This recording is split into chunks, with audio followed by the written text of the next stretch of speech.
जिद्द हा 1980 मध्ये 23 ऑगस्टला प्रसिद्ध झालेला डॉक्टर श्रीराम लागू आणि निळू फुले यांच्या अभिनय जुगलबंदीनं सजलेला सुप्रसिद्ध चित्रपट।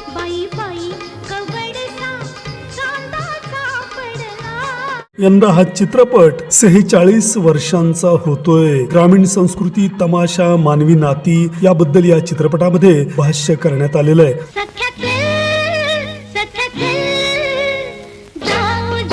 जयश्री गडकर, उषा चव्हाण, संजय जोग हे कलाकार सुद्धा या जिद्दमध्ये दिसलेले होते।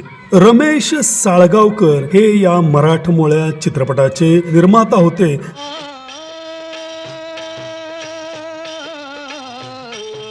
आणि दिग्दर्शक होते दत्ता केशव कुलकर्णी, ज्यांना दत्ता केशव म्हणून मराठी चित्रपट सृष्टीमध्ये ओळखलं जातं।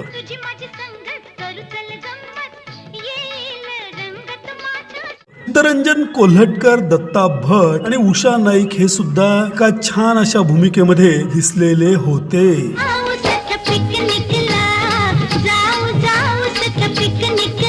जिद्दचे संगीतकार होते पांडुरंग दीक्षित। असं झालं तरी काय, अरे सुगंध